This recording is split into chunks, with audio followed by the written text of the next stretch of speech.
Welcome back to 1011 News at Noon. We're here with Dr. Ahmad from Lincoln Family Medicine, here to talk to us about a really important topic, and that's opioid use. Yeah. What are some common forms, I guess, of opioids that people might be familiar with? Yeah, thank you. Common examples would be hydrocodone, OxyContin, Percocet. These are the common things that we use. Opioids actually come from the poppy seed, which is the same thing that heroin comes from, and we use it to treat pain. The CDC has come out and said we have an epidemic on our hands with the opioid use and disorder, with approximately 500,000 people from 2000 to 2014 dying from a drug overdose. That's about 78 patients a day. That's a lot of people dying from the medication. And a lot of people don't understand the side effects and the dangers of being on this medication for long term. Long term being more than 3 or 4 months. Anything less than that, you should be okay, but you should know the side effects. Side effects include nausea, vomiting, constipation, low testosterone level in men, low energy levels in everybody, changes in hormones in females, depression, hallucinations.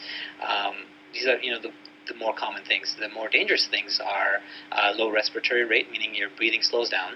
That's important because if you have an overdose, that's what's going on. And the risk for addiction. Now, for people who are on these medications are addicted, and that's just normal people like everybody on the street. You don't have to have a history of drug abuse for that. And, of course, overdose being the most dangerous one of these side effects.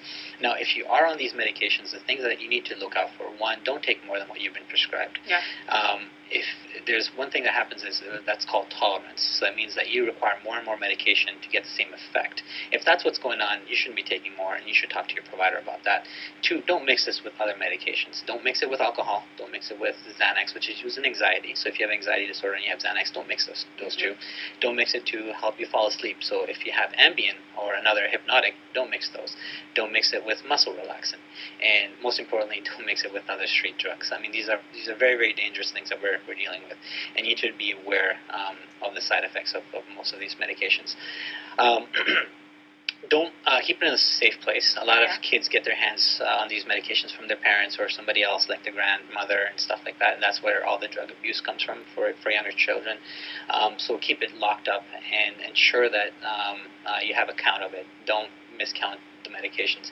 And if you have been on this medication for a while, you should definitely talk to your provider. If it's been more than 6 months, talk to them and say, hey, I've been on this for a while. What should we do? Talk to a pain specialist and see how you can get off of it. If it's helping you. If it's not helping you, you already need help to begin with, right?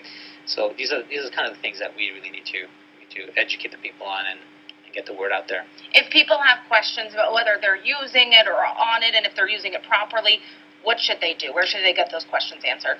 Definitely start with your provider. Yeah. Start with the person that's giving it to you, and just set an appointment and say, we just want to talk about this, so you have more time and you can actually get all your questions answered.